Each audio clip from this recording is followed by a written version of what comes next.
স্বাগত বন্ধুরা, কারিগরির তরফ থেকে আমি গ্যাসটা ধরিয়ে দিয়ে একটা কড়াই এখানে বসিয়ে দিয়েছি। দেখো, আমি এখানে কিছু নতুন কই মাছ, ছোট ছোট আশ্বিনী কই, নতুন একদম কচি কই, এই কই মাছ নিয়েছি। এই কই মাছ দিয়ে আমি একটা রেসিপি তৈরি করব, সেটা আমি তোমাদের সঙ্গে আজকে শেয়ার করছি। তো তোমরা দেখতে থাকো আমি এটা কিভাবে করি।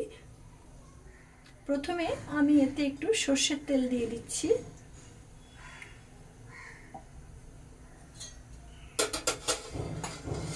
এখানে আমি দুটো ছোট আলুকে এরকম করে কেটে নিয়েছি। এবার এই আলুগুলো আমি হালকা লাল করে ভেজে নেব।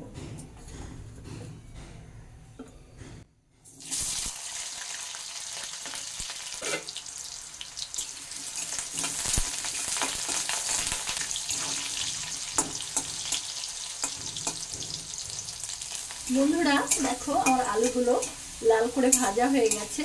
এবার আমি এগুলোকে তুলে নিচ্ছি।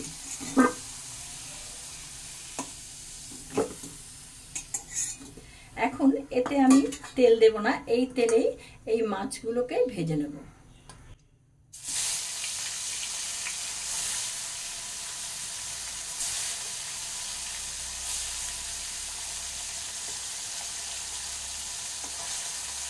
মাছগুলোকে উল্টে পাল্টে আমি হালকা করে ভেজে নিচ্ছি। কচি মাছ বেশি ভাজবো না। প্রথম ব্যাচটা আমার ভাজা হয়ে গেছে। এবার আমি এটাকে তুলে নিচ্ছি।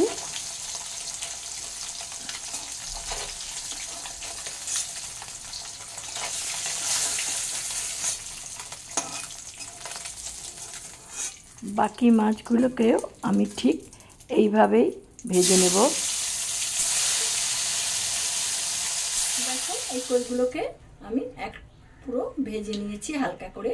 এবার এই তেলের মধ্যে আমি এই মাছটা রান্না করব, এতে আর তেল ব্যবহার করব না। অল্প কালো জিরে দিয়ে দিলাম ফোড়নে। ফোড়নটা আমার ভাজা হয়ে গেছে বন্ধুরা। এবার আমি এতে দিয়ে দিচ্ছি হাফ চা চামচ আদা বাটা, দিয়ে দিচ্ছি 1 চা চামচ জিরে বাটা, আর 1 চা চামচ হলুদ গুঁড়ো, হাফ চা চামচ লাল লঙ্কার গুঁড়ো। এবার এর মধ্যে আমি অল্প একটু জল দিয়ে দিচ্ছি, যাতে গুঁড়ো মশলাটা পুড়ে না যায়। এটাকে ভালো করে মিশিয়ে দিলাম। এখন দিয়ে দিচ্ছি এতে 1 চা চামচ লবণ। তো এখানে যে আলুটা আমি ভেজে রেখেছি, সেই আলুটা আমি এর সঙ্গে মশলা কষানোর সঙ্গে দিয়ে দিলাম, যাতে আলুটা তাড়াতাড়ি নরম হয়ে যায়।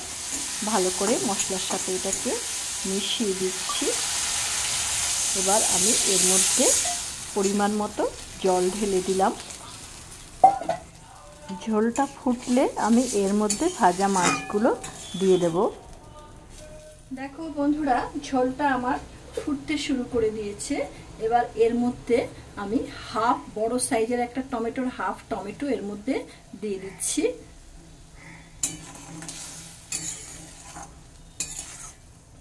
তার সাথে দিয়ে দিচ্ছি এই ভাজা কই মাছগুলো।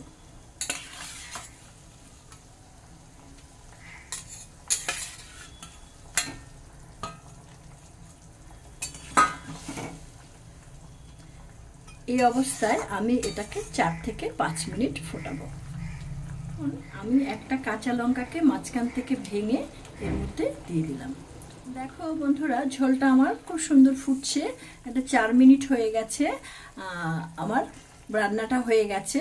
যেহেতু আমি এখানে কোনো পেঁয়াজ ব্যবহার করিনি, তাই এতে আমি অল্প হাফ চা চামচ ভাজা মশলার গুঁড়ো এর মধ্যে ছড়িয়ে দিচ্ছি।